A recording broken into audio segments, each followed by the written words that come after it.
You're listening to Three Kitchens, a member of the Alberta Podcast Network, locally grown, community supported. Join your host, Aaron Walker, Sarah Soma Syndrome, and Heather Dyer. What's on today's menu? I'd like to get more reading done, and joining a book club seems like a good idea, but I don't know. Why not? Reading a whole book in a month, that's pretty daunting. What if it was just a chapter, say a week? That doesn't sound too bad. Still, getting together with a bunch of people, that's a whole evening. Well, what if it was only half an hour, whenever you wanted to? That would be great. The Read Along, a mini book club for your ears. Join my wife, Anita, and my husband, Scott, as we take you on a journey through a good book, one chapter at a time. A proud member of the Alberta Podcast Network. Locally grown. Community supported. Available right now on your podcatcher of choice.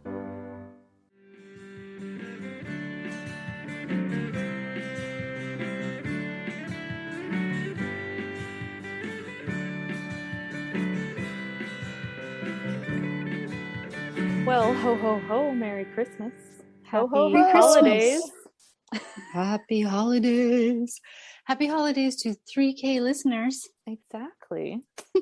You guys got the Christmassy voices and everything. We're trying. I really need to work on my radio voice so I can listen to our podcast and not cringe.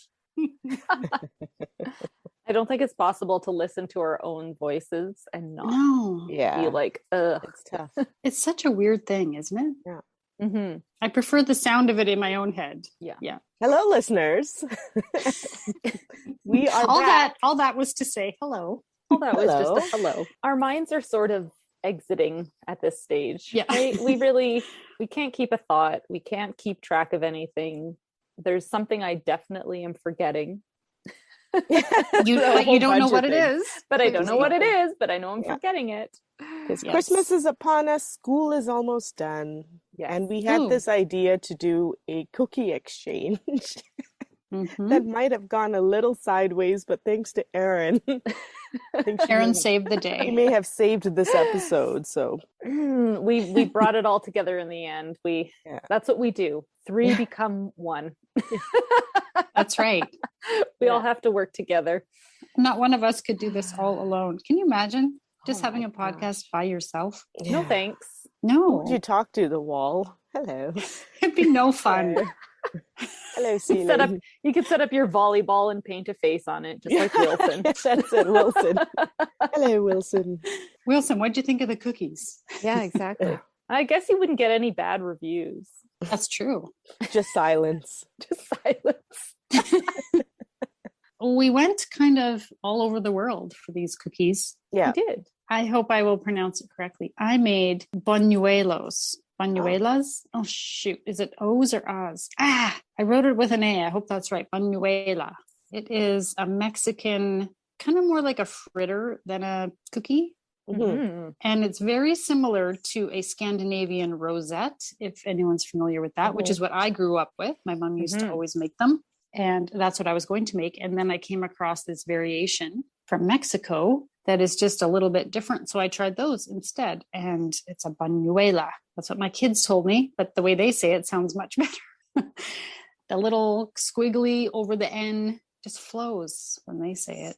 Not so when I do. All right. So a buñuela is a thin batter that you then use an iron, the rosette iron, it looks like a branding iron. I don't know how else to describe it. And you put ends on it that are different shapes and you heat it up in the oil, like deep fry oil. Okay. Yeah. Then you kind of tap the oil off on a paper towel. Then you dip it into the batter. Okay. And then you dip it back in the oil. And as it fries, it pulls away from the iron and pops off. And then you kind of flip it over and brown the other side and then pop it out. So you get your little chopsticks, the easiest way to handle it once it's in the oil. Oh, that's smart. And then pull it out. And then once it's cooled a little bit, you can kind of put it in some sugar or dust some powdered sugar. So the rosettes, the Scandinavian ones, we always did powdered sugar. But for the buñuelas, we did cinnamon sugar or just plain granulated sugar on top. And that's it. They're easy, but they take time because each one is about maybe a minute total. I was going to say, you have to do this individually with each one as a dip fry. The iron holds 2. but they're so close together that I did it one at a time because they're so close they end up sticking. Yeah. And I didn't want to use such a big pot because I need more oil. Oh, Right. yeah. So yeah, it is a bit time consuming. Did you have this iron from before because you make the rosettes? Yes. And you can find them. I bought mine at Edelweiss. You can find them at those kinds of places. Edelweiss here is the kind of Dutch German store nearby. And they have all those fun cooking tools and things. I'm sure you could find it on Amazon as well. And the irons typically come with, I know mine did, and I think my mom's had too. My sister has them, I'm not sure. But they're also a little, I think they call it a tambale or tambal. It's the end that you put on the iron is like a little cup. So when you dip it in and then you fry it, it makes a little cup in that shape, like a little rectangular, fancy cup. Cool. Yeah, Oh, yeah. fun. Except it's tiny. It's tiny. I think it's meant to put like custard or like pudding or that's so a fun. mousse or something and some fruit on. Nice. Like it's a little, I've never used them. And I don't remember my mom ever using them either. But that is so you could also cool. try that. So then once they cool, they're not as good. So then you need to reheat. So when I gave it to you guys, I said reheat it at 250 for a couple of minutes because you really need to eat them warm or when they've just cooled. Otherwise, if they sit too long, they're just not as good. You need to warm them up. Easy peasy. How different was the recipe between the rosettes that you make that are Scandinavian and these? Oh, easy and the peasy? Mexican version has cinnamon in the batter. Oh, okay. Also lime zest, which I didn't really notice the lime personally, but the cinnamon I thought was great. The Scandinavian ones are just plain. They don't typically have the cinnamon. It's almost the same. The Buñuelo has equal part flour and milk and then egg. The Scandinavian version, I don't have the recipe right in front of me, but I believe it's more flour to less milk. I think it's just a bit thicker batter. But honestly, the base cookie tastes the same to me. The difference was the cinnamon, and I quite liked it. I think I will stick with the cinnamon in the future. That was good. What'd you guys think? In my case, I wasn't excited when my two co-hosts dropped cookies off because I had the stomach flu. Yeah. But 2 or 3 days later, after I felt better, I went through a lot of cookies and they were really good. Yeah, I got home, I started my oven right away, and then I walked away and forgot about it. And then I came back in the kitchen. I was like, it's not 250. Oh, my oven's on. Because it says the temperature on it. Oh, right. Tossed them all in the oven right away. My husband came home at that point. I mixed together some cinnamon and powdered sugar because I wasn't sure if I was supposed to do powdered sugar or granulated sugar. And I know that the rosettes are with powdered sugar. So I was like, oh, I'm just going to add cinnamon into my powdered sugar. So I made a quick mixture, tossed it in my duster, dusted the heck out of them. And then we proceeded to shove them in our face as fast as possible. I feel like I didn't even know. I did taste them, but man, did I eat those fast. They were delicious. Yeah. And they heated up really good in the oven and they were crispy and yummy. And so, yeah. And because they're deep fried, they just remind me of street food. Like one of those things where like a Stampede kind of fried dough. Oh, it was so good. You just want to have really them good. in like a little greasy bag that you're eating them out of. That's exactly it, a bag. Down the street. Exactly. And the cinnamon sugar, having that on top reminded me of that too, like a mini donut or something. Yeah. Except lighter and crispier and not that dense kind of dough. Yeah. Right? No, it's got like the little, it shapes around the iron. So it's almost like it's hollow. It's got holes in it. And anyway, they're a fun treat if you have time to make them. Now, was it messy? No. The oil didn't kind of splatter everywhere? No. They just sort of simmer in there. You're just using like an inch of oil. Yeah. How hot do you need your oil? It was 350, I believe. Okay. Right. And you can pick when you want to pop it out of there. And I like them a little less brown. Some of them, when they get too brown, then they're just like, they almost just crumble in your hand. Right. They're better if you take them out when they're just lightly brown. Okay. Nice. And there you go. Make some Buñuelo and try to say it. I thought those were delicious, Heather. That was really good. Thanks. I'm glad you liked it. Aaron actually did 2 recipes because Sarah was sick. Yes. Thank Sarah you, got Erin. the flu. Yeah. Which nobody wants at this time of year. Nobody wants ever. No, it was the worst kind of flu. It's the kind of flu that you don't feel like eating cookies. Yeah, the worst. There was no way I was going to let Sarah's recipe go for pass. Thank you. Thank you. Thank you. And I appreciate it too, that you took it on. Well, when Sarah said she's sick, I was like, we have to make this recipe. I don't care how we do this, but we have to make this recipe. So you had everything in your house? You had the condensed milk and everything? So I had to modify things a little bit. Sarah, do you want to talk about your recipe? And then I will talk about how I fudged it together. Sure. You know me, I don't have a sweet tooth like other people have a sweet tooth. I still love my desserts, but I'm never usually a fan of Asian desserts because I either find them too sweet or not creamy enough. I really like the French stuff, right? An exception of Malaysian desserts. I think that they are amazing because they've got their coconut milks and their fruits and like they're just so well done. And one of my favorite desserts that I love are pineapple tarts. They are Malaysian. They're very popular in Singapore as well. You can buy them anywhere, but they tend to be quite expensive. Oh. Maybe it's where we buy them from. Well, they're also labor intensive. See, I think, I was going to say, I was going to leave that critique to Erin because I only got halfway through this recipe and then I went down. I got this recipe from rasamalaysia.com and I go to her for a lot of Malaysian recipes and it's called Pineapple Tarts and I'll let Erin take over because she stepped up to the plate. So they're a pineapple filling wrapped in a very buttery pastry. Right. And I would say it reminded me very much of like a shortbread. Yeah. So I have never eaten these before. I have no idea if I got anywhere close to what they should taste like. You can tell me that after we get there.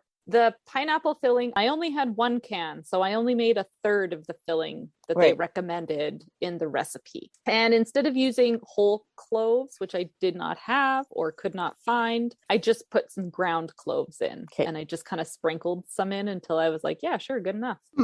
It took a long time to boil down the pineapple. It did. I'm glad that you think so because I made 3 tins of it. Yeah. Oh my gosh, I can't even imagine. Yeah. So I drained the pineapples and you blend them up and then you add in sugar and your cloves and you put it on a pot on your stove and then you cook dinner while it boils down because it took as much time for it to boil down as it took for me to cook dinner. You really need it to get really nice and thick. And it changes color, right? That's one of the indicators that it's kind of, gets really sticky and kind of in a ball. I don't think I even got it that far. Okay. I maybe gave up earlier than what the recipe showed because I looked at what she showed in the recipe and I was like, I'm not standing here till midnight. Right. Oh. So I got mine pretty thick. So it was like a jam. It didn't get quite as dark in color as it shows there, but it definitely thickened up a whole bunch. Right.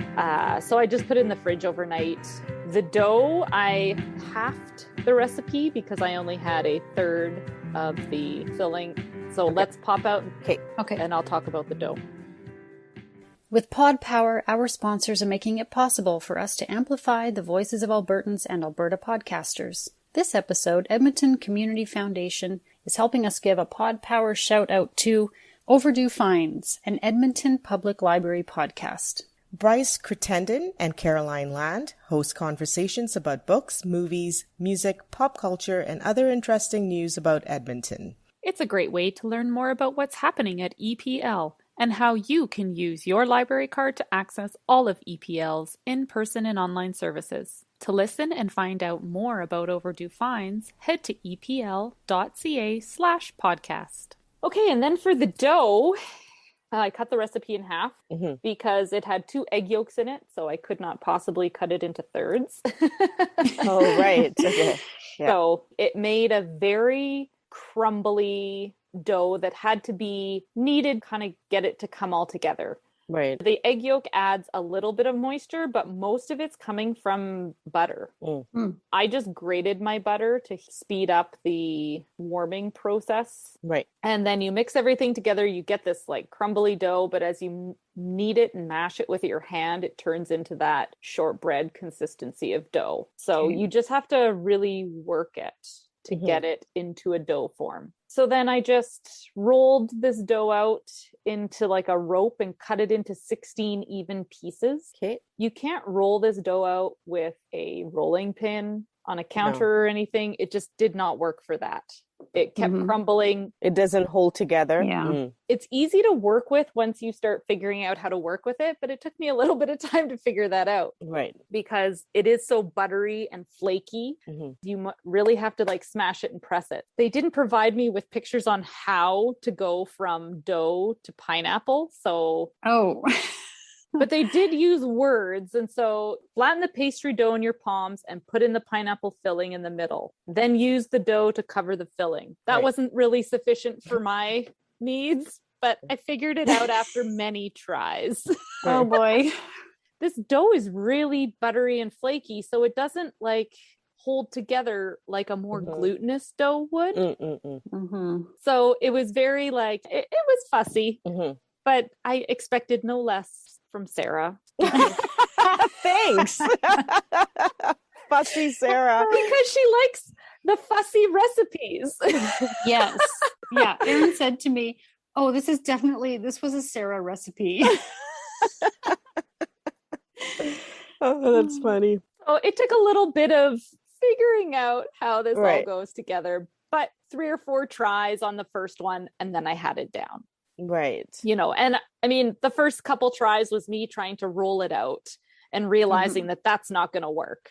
And then I read the text and was like, okay. And so I started playing with it like that. And then it worked out good enough. And at the end, I did get cute tarts. You did. You did. So after you smash it into your hand and you make this like circle, you put your filling in. It's kind of like empanada-y. I was kind of like folding the dough over and then rolling it in my hand to make this little log with pineapple filling in the middle. Right. How did you get the design on the top? And so then you put all these little logs on your cookie sheet, and then you just use a paring knife to cut the scores into it before you bake it. Cool. And you do put an egg wash on top. I did not have condensed milk. Okay. I cheated and I put a little bit of cream in. Okay. So I was like, well, it wants something milky. So egg yolk and a little bit of cream. And I guess I could have put some sugar in there now that I reflect upon this, or some honey. I did not do that. I wanted to show you what a traditional pineapple tart looks like. The reason why I picked this recipe is I do like it encased in pastry, but this is how it was done originally. Let me just... Oh, they're open-faced. Okay. Open-faced, and they kind of look like a flower, right? With the pineapple tart filling in the middle. And so it actually needs some sort of cookie cutter. So I'm interested now how they do that, because you said it was hard to roll out. So they would almost have to roll it out into a sheet and kind of do this, right? Yeah, I think as the whole dough, you could roll it out. Okay. But each individual little thing, trying to roll out circles the size of your palm, was just like hitting my head against a wall. So, right. So maybe the better way to do it is that flower way where it's open faced. Thanks so much for sharing that with me now. No. I do think that the encased one tastes better, Heather, actually. I liked it. Yeah, I really liked it too. Yeah, they were so pretty and they looked like unexpected, not like a tart. I expected a tart to look like what you just showed me, that's open faced, right? Yeah. Right. I like that. I was like, tart, this doesn't look like any tart I've ever seen. Yeah. And I think that the filling stays more moist. Yeah. You know, sometimes when you bake a tart, you get kind of a film over the top or something. Yes. Which is, I mean, I love a tart. Not complaining about open-faced tarts by any means, but please send them all my way still. Yes, I like anytime. I like that it was all inside. I thought it was like cute and smart and like unexpected. Yeah. Yeah, because the type of dough and the flakiness and the butteriness of it, you don't expect that in something that shape. Yeah. No, I really did enjoy. No, it was great. It was delicious. And the last time we were in Singapore, my mom's neighbor's girlfriend gave us a box of pineapple tarts to take back to Canada. And she was telling us that it's usually women, like a whole bunch of women get together and do this. And they make a huge batch of it, right? Because I think if you're going to go through all that effort that you were talking about, I think you just want to make a big batch of these. I was happy that I halved the recipe. I'm going to tell you right now that I was like, thank God I only have to make 15 of these. I was taking on an extra set of things that I was like, Yeah. And you decided that last minute and then you just sort of went for it and then it was delivered the next day. I'm like, how the hell? Yeah, it was a little bit insane. The only thing I would say, and this is not a critique in any way. No, I want to know because I had no idea what I was going for. It was bigger than the usual tart size. But it was bigger. How could it be smaller? Yeah, it's actually the actual ones are. And like so was the dough thickness? No, it was perfect. Like everything was I thought it was a perfect ratio. It just ended up being bigger than the ones that are usually rolled up, but that it didn't change the taste. It still tasted amazing. It was nice to eat. I was like, oh. I thought the size was perfect because otherwise I'd need to eat like 3. So you eat tons of them. Heather, tons. You just pop them basically, and you have to like take those boxes and like shove it at the back of your pantry or something because you cannot have them in front of you. Just oh my gosh, it goes so good. No self-control there. Oh, I'm glad that I hit the mark because I was like, I have no idea what this is going to turn out like. I'm just going for it, and I had to wing a couple things. And now I might never make them because it's so labor intense. Okay, it's not. If you're making a cookie, it takes time. If you're going to do anything that is not just a mix, drop on the pan and bake, right? Like if you're making sugar cookies, it takes time. It's labor intensive. Buñuelos. If you're making buñuelos, I spent like all afternoon making buñuelos. Yeah. And I'm sure the other recipe Erin did took some time as well, and that's why she was burnt out. So I just felt I'm complaining because it took time, but really it wasn't terrible. Okay. At the end of the day, you did say, I'm sick. I don't know if I can make cookies. And within 24 hours, I produced a cookie. Yes. Not a bad turnaround. That's true. I was just less than 24 hours, I think. I think it's one of those things, maybe like the more you do it, the more they must get faster at I was getting better at it by the end too, right? Like I struggled at the beginning because I didn't know how to handle the dough at all. Well, they're tasty, so if you so tasty. Get sick again, and then I'll be like, Erin, can I have some pineapple tarts? Mom. Yeah, no, I really like them, and they looked adorable. Yeah, they are beautiful. They were super cute cookies, and that's why I also was like, this was a Sarah recipe. I have to say, I thought that all the cookies, all 3, actually 4, because Erin made 2 variations of the other recipe, were beautiful cookies. Very beautiful. We made some nice looking and tasty cookies. So let's hear about the other one. Yeah, I forgot that I took on 2 recipes. 3 really. I did. I would say 3 recipes. So I made, for my cookies that I chose, and again, this could be an interesting pronunciation. I made Pfeffernüsse. Does that sound right, Heather? It sounds right to me. That's how I would say it. So Pfeffernüsse it's a cookie I remember having as a kid. It has a lot of very strong flavors. And I feel like it was the cookie that I picked up and took a bite of and was like, and then put the cookie back, with one bite out of it because it's kind of a strong flavored cookie. I can see kids not loving it. Yeah. So I remember as a kid, I remember eating these and my grandmother making them and not being a big fan of them. But now I'm like, oh, I bet you I would like that. Totally. Well, so that's can why I just I ask, went after it. What do your kids think? You can just say before we talk about it. My kids loved it. Yeah, my kids love them too. And they were like, Yeah. are there more? As Where the can I nut, get more yeah. of these? Do you think they were stronger maybe when you were a kid? I don't know. I don't know. Anyway, I got 2 recipes, this one from my Oma and the one from daringgourmet.com. Okay. They are completely different recipes. Oh. Completely different. And I called my Oma and talked to her 3 times being like, are you sure this is the recipe? Yeah. She's like, Erin, stop calling me. I'm busy. So she looked it up. She's like, yeah, no, that's the recipe. And I was like, there's not another page. Like, she wrote me out the recipe. Hers had eggs, flour, sugar, lemon zest, and then a spice mixture of cloves, nutmeg, allspice, pepper, and cinnamon. And then she also had cornstarch, baking powder, and lemon peel. Okay. Now, when you say peel, is that different than zest? Yes. Oh. So at the store, you can buy those like candied cherries. Mhm. This is a candied lemon peel that you can buy. Okay. I think it's called citrus peel. I just recently bought some for my grandmother, but I didn't have any on stock and I wasn't 100% sure. So when we went to the spice market last week, I picked up a jar of lemon peel and I used that in my cookies. Okay. But that wasn't candied, was it? It was dehydrated. It was dehydrated though. Yeah. So I don't know. Certainly I did something different. Okay. So I made those for my Oma. As I put everything together, I had a crumble in my mixer bowl. There was no coming together. There was nothing doughy about it. Oh. So this prompted my 3rd call to my Oma. I was like, Oma, I don't have dough. I just have crumbly flour. Right. Mm-hmm.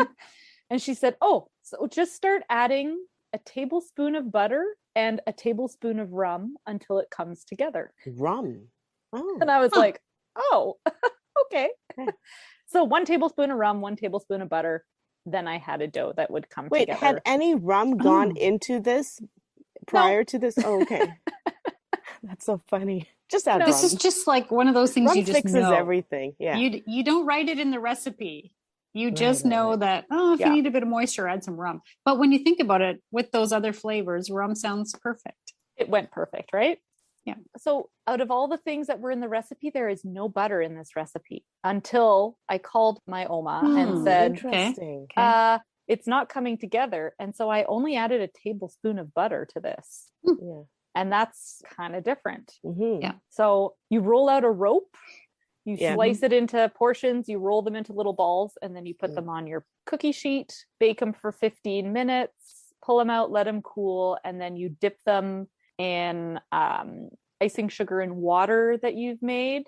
And you make it pretty thick so that it coats it easy to make in the end. The second recipe, let me tell you how completely different it is. The second recipe from daringgourmet.com has flour, baking soda, salt, pepper, almond flour or almond meal, brown sugar, honey, butter, cream, and an egg. Oh, wow. And then a spice mix, which I am not going to try and pronounce because it starts with L and has about 12 letters.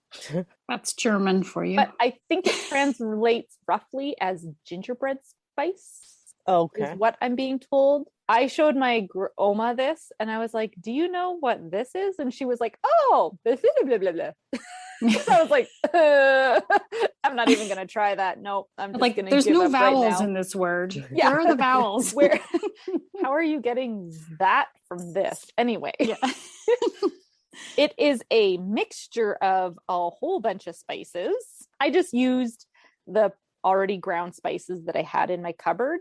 Mm-hmm. And so that was a mixture of cinnamon, cloves, allspice, coriander, cardamom, ginger, and nutmeg. Coriander. And it was supposed to have star anise and mace in it, but I did not. I could have helped you out with that if I wasn't so sick, but I know. I was like, I really could have used Sarah's spice cabinet because I know she has these things. which maybe would have changed the flavor to something not as palatable to the children. Because do you guys know what mace tastes like? It's nutmeg. So why would you add mace and nutmeg? Because mace is, I believe, from the flour, and the nutmeg is the seed. So it's, and I think one is slightly milder than the other. Interesting. I saw the mace at the spice store, and it was, I'm only using a 1/4 teaspoon. What if I never use it again? Yeah. Yeah. I wasn't willing to go in with both feet. So that spice mixture was added to this, and the process of making this was completely different as well. You combine all your dry ingredients together and set them off on the side. And then in a saucepan, you're going to combine the brown sugar, the honey, the butter, and the cream, and you're going to heat it on the stove until it all melts. Then you add it into your bowl of dry ingredients and mix it all together. Once you've done that, then you crack your egg and add it in. And you have to mix this egg into this already made dough. I feel like maybe you have experienced. Yeah. What was it? What was it that you made that was like that? Gougere, that was it. Yeah. Just call it a cheese puff. Cheese puffs. Yeah. So then you take this, it is like more of a batter than a dough. It is. So then you need to put it in your fridge. Oh, it's more of a batter than a dough. I see. Okay. Yeah, it is super sticky. You can't handle it. You need to scrape it out of your bowl, and then she says, flatten it into 2 discs, put it in your fridge, and let it sit until it is workable. I think she recommended like 3 hours to overnight. So I was like, I don't got time for this. I flattened it into discs. I popped it into my freezer for 30 minutes and was like, God help me now. So again, you take this, you roll it out into a rope, and you cut it into little segments that you want, roll it into a ball, pop it on your baking sheet. I think the baking method again was pretty similar. 15 minutes. And then you make the glaze again, dip it in the glaze once it's cooled, and boom, you have Pfeffernüsse. So I sent you 2 Pfeffernüsse. Well, it was easy to tell because one was darker than the other. Yeah. So one was. I didn't notice at first. I didn't look that close, and I wasn't the one who answered the door. My husband took it from Erin, and she said there's 2 different kinds. He did not relay that message to me, so I didn't know, and I just tried one. And then I went out, and then I ran into Erin at school, and she's like, "Oh, did you notice there were 2?" And I was like, "What?" No, I didn't. I did not look that close. I won't reveal which one is which, although I feel like both maybe were you good. Yes, both were good, but my favorite was the darker one. Yeah, me too. It was stronger. It was Christmassy. It had that big punch. And the other one, I think it could have had a bigger punch. The lemony, your Oma's recipe, I assume. Because you could taste the lemon in it, which was very nice. Like if all we had was that cookie, I really liked the lemon in it. So it's almost like if you had combined that lemon into that one with the big punch, that would have been like, really good. That's exactly what we kind of talked about. Now, did your Oma try them? I sent them over to her. Oh, yes. I'm curious to see what she thought. Okay. She said, oh, they're both really good. And she also said they get better the longer they sit. Oh, interesting. Too bad I gobbled them up. So, I had to fight my family because my kids were all over those. They were like, can I have more? Can I have more? I was like, no, leave them alone. Yeah. My kids loved them. Yeah. Now, I usually buy Pfeffernüsse at the Edelweiss store, the packaged, packaged cookies at Christmas time because I really like them. And how did they? They hardly compare. I mean, I feel like I couldn't go back to the store bought. So Erin did better. Okay, because they're crunchier. They're like a store bought, like a packaged cookie, which is crunchy and still tasty. I like them, but this was just so much better. They're softer and better spice and just. As most things, better homemade. You've spoiled me now. I really like the spice on my palate. Like all those spices together were just like, I would like to try that other recipe, and I would like to add the lemon to it as well. I think I would have put the grated lemon peel in there. Yeah, I think that would have been fantastic, right? Oh no, that was really good. This to me is like a better version of a gingerbread. If you like gingerbread, I find gingerbread like with the molasses too much. It's too heavy. is too much. But this is like a lighter, better, spicier version of gingerbread to me. Yeah, exactly. It was very much like a gingerbread. And very Christmassy. I don't know, it just reminded me of Christmas. Yes. Like total, like, it makes sense to have it at Christmas. Doesn't it make you want to go to like Germany to the Christmas markets and eat Pfeffernüsse as you wander the stalls? Oh, I just the snow and like cobblestone streets. Yes. Nutcrackers and all of it. That's what it took me to in my mind. It's the only kind of traveling I get to do. So well, yeah. I think that's the only kind of traveling we all get to do. So close your eyes and eat some Pfeffernüsse. Yeah. Or some pineapple tarts. Yeah. Or some Buñuelos. We went to 3 different countries. We did. Traveled. Yeah. Yep. Hopefully we've inspired our listeners to and no jet lag. Well, no jet lag. Well, there was a flu. There was a flu. There was a little bit of a delay, but no, fantastic, ladies. That was really delicious. Thank you. I came out of the flu very, very hungry, so I couldn't have been happier to have eaten all that stuff. It was delicious. You guys did a great job. Thank you. It was good. It was very good. And now all my cookies are gone, so I have to make more, which is the sad I know. part. I was going to say it's the start of the season, really. Well, happy cookie making. I hope everyone gets a chance to enjoy some sweets and treats. And these are definitely some good recipes. And don't get sick. Stay away from people. Yes. Go back to your hermit life. Yes. And eat lots of cookies. And eat all the cookies. Yes. Yeah. Exactly. And now for the fine print. We at Three Kitchens gratefully acknowledge we are telling these stories in the traditional territories of the Treaty 7 nations in southern Alberta and the Métis Nation of Alberta, Region 3. We honor the rich tradition of oral storytellers on this land who have come before us. You can find pictures and recipe links on Instagram and Facebook at Three Kitchens Podcast. If you like and subscribe on your podcast player, that helps more people find us. Happy holidays! Have a safe and happy new year on Three Kitchens Podcast.